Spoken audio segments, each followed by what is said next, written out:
In April, I bought 10,000 bulk Pokemon cards in an effort to see if we could pay a retail rate for bulk cards and make money on it. And when I did the original video, which I started this test on May 1st, I talked about how I was kind of targeting a 3-month time frame. That's kind of the projection that I was going with to see if we could make our money back on the lot in 3 months. And it was kind of iffy on it was going to be 3 months, 4 months.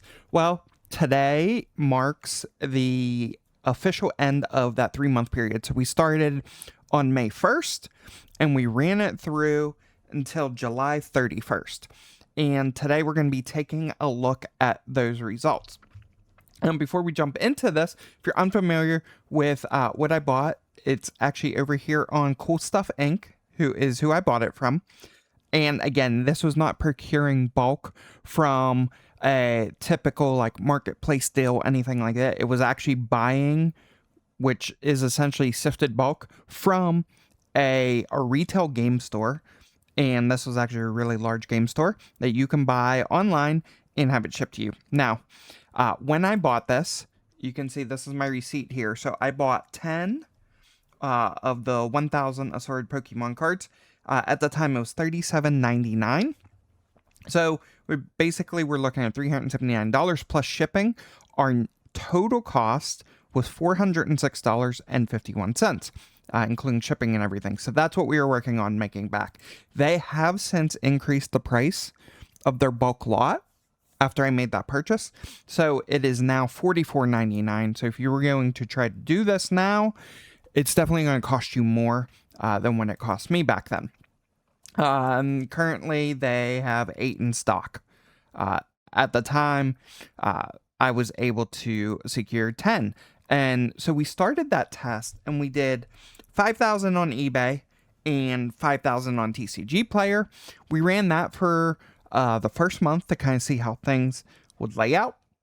The second month, we mainly did TCG Player. The third month, we did TCG Player for 3 of the 4 weeks. The last week, we actually threw some cards back on eBay to see how we would do. And it turns out, and we'll be going over the sales here in a minute for kind of that last month and the overall test in general. But it turns out that we were able to break even, which was awesome. So we have made all of our money back. And in fact, even if we didn't do the eBay, if we just did TCG Player, we made our money back. So we're going to go ahead and talk about this. I've covered this in kind of weekly update videos throughout the test. So if you're curious about kind of the progress and the mindset and the decision making that we did throughout the course of the 3 months, definitely go back and check out those videos. In this video, we're going to kind of do a recap. We're going to talk about where we landed with the 3-month test and what our inventory is currently looking at now that we have basically made our money back on what we spent on the cards. So from an eBay standpoint, you're going to see a couple extra cards mixed in here. The ones flagged as other, these were not part of the bulk lot. Put those on there to kind of offset the store subscription fee on eBay. But you can kind of see in that 13th week, which is when we relisted some cards back on eBay, we did $19.90 in revenue, but our net on that was $10.49. So essentially we sold 9 cards with a net of $10.49, putting an average per card, so an average net per card of $1.17, which was really good.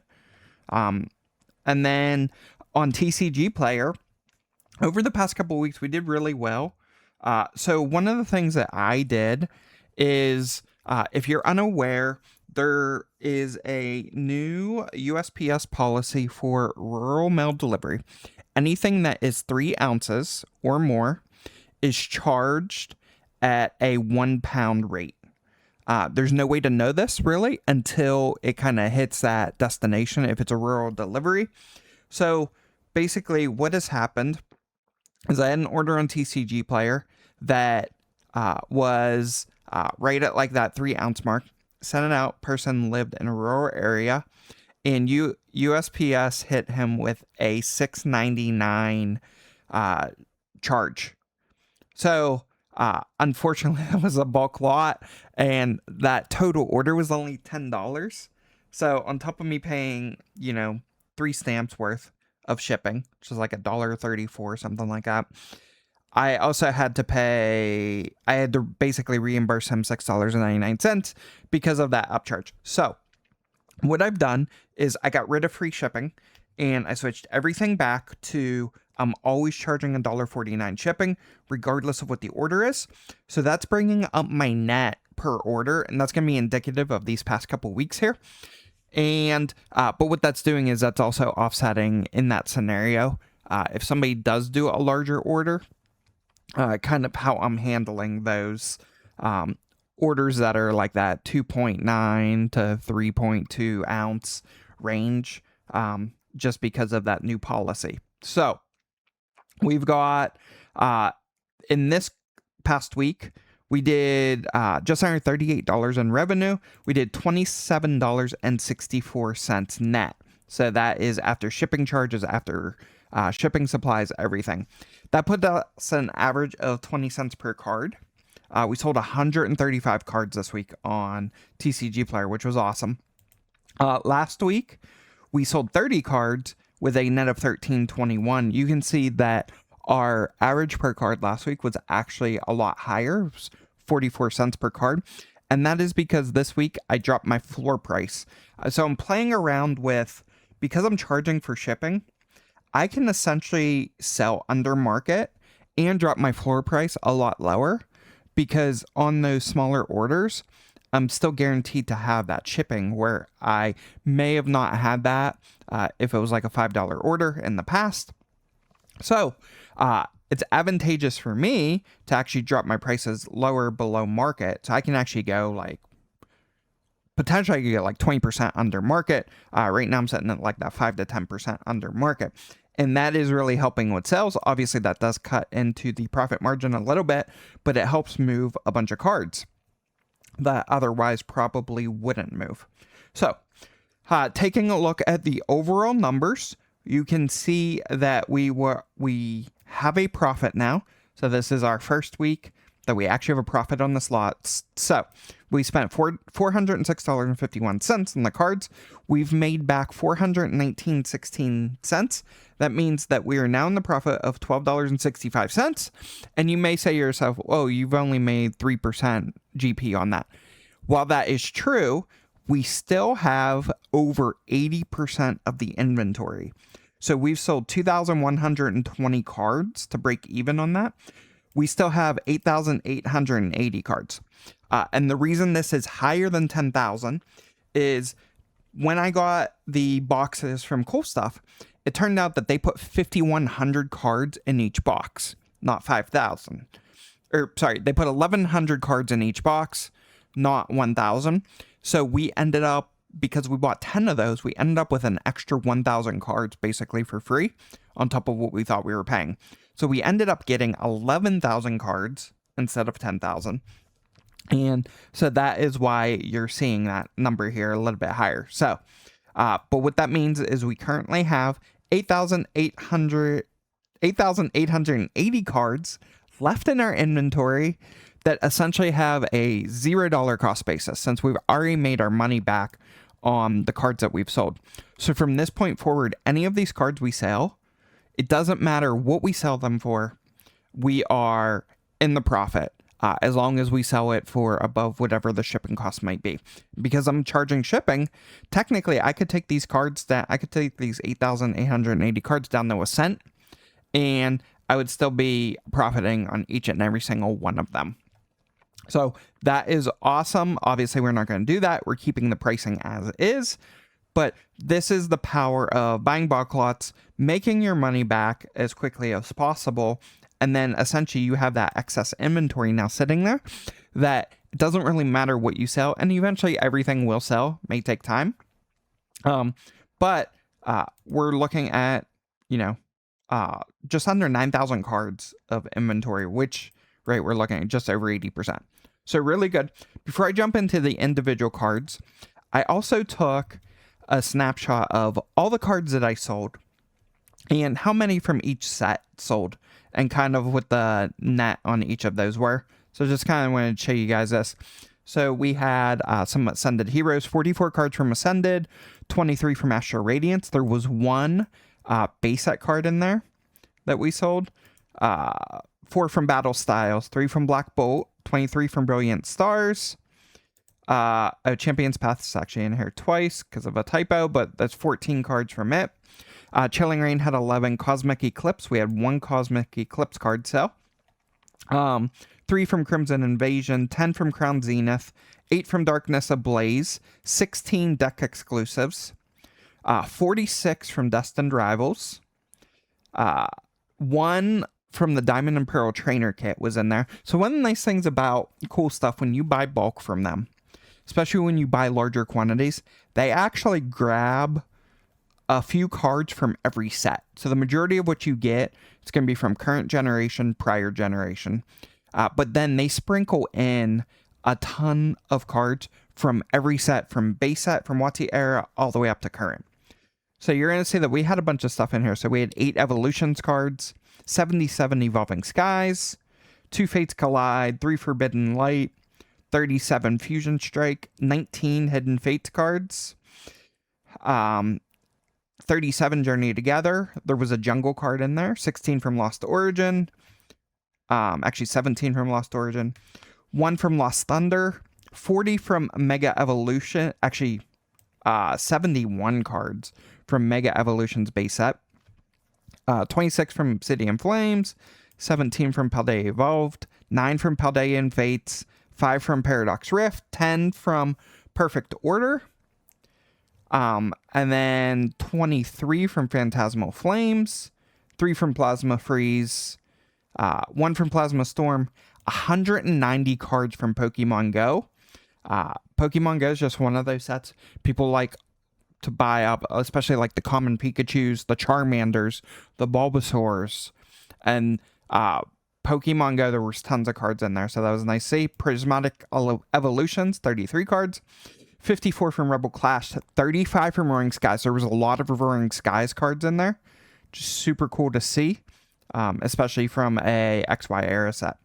SV base, 34 of those, 28 from Shining Fates, 5 from Shining Legends, 41 from Shrouded Fable, 28 Silver Tempest, 13 Stellar Crown, 7 from Sun and Moon, or actually 8 from Sun and Moon base, 17 from Surging Sparks.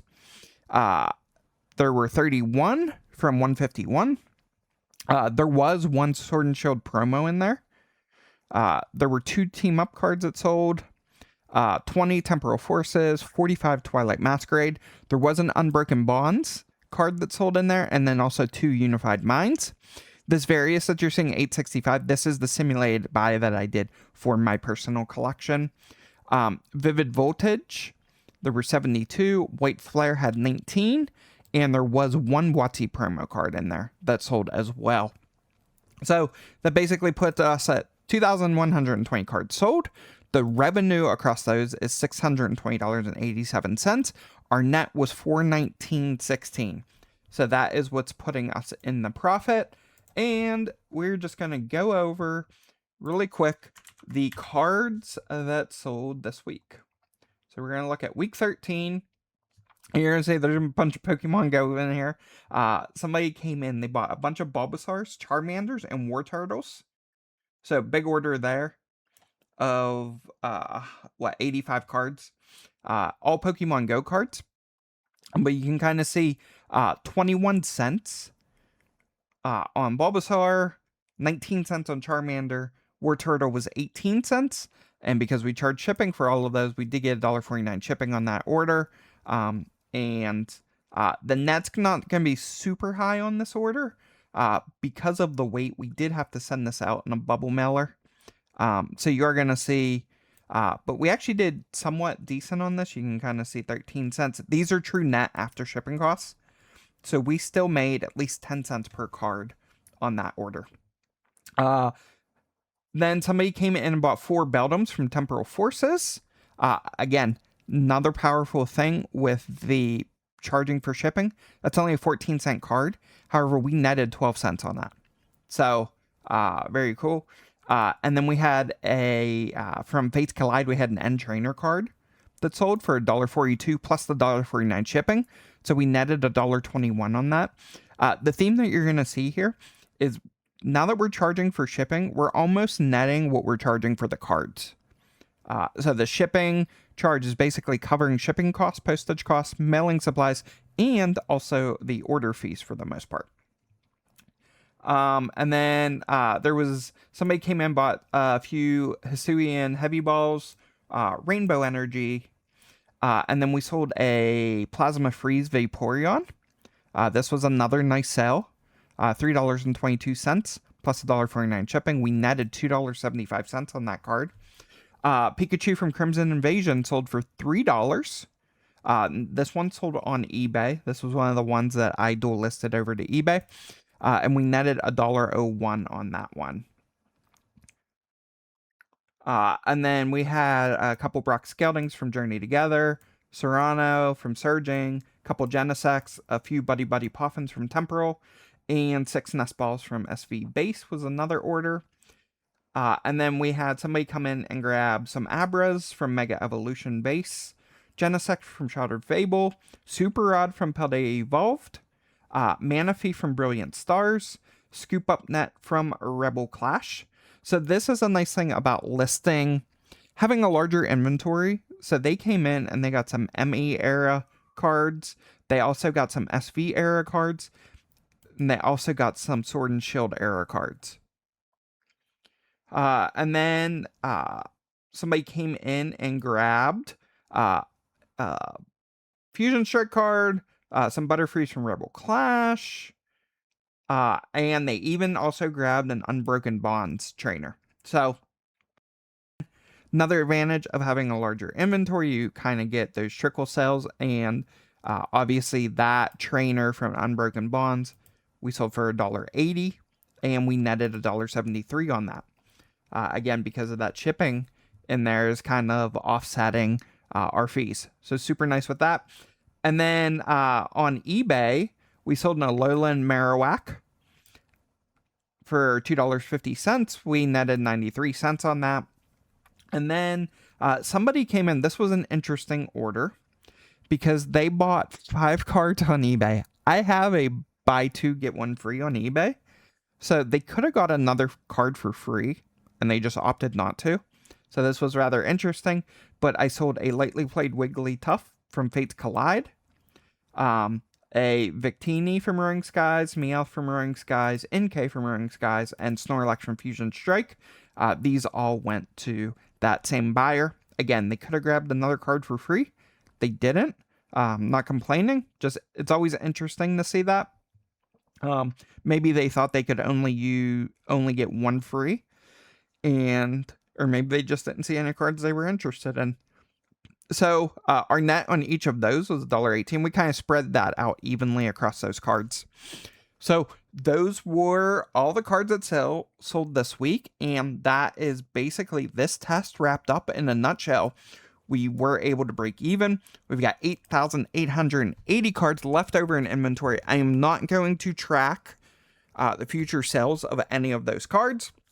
I'm basically going to take any of those sales, though, like kind of moving forward, and I'm going to be rolling in that revenue into my personal collection. So in lieu of tracking everything, we're basically just going to take those sales and we're going to use them to buy commons, uncommons, non-holo rares that we're missing from other sets. Some of the WotC sets, things like that. So we'll be using those to trickle in to build out our collection. And the nice thing with that is because we're very broke even on this lot, we're now at a point where any cards that I sell here in order to swap into my collection, I'm basically getting those cards in my collection for free. And so we're going to be able to build out the personal collection.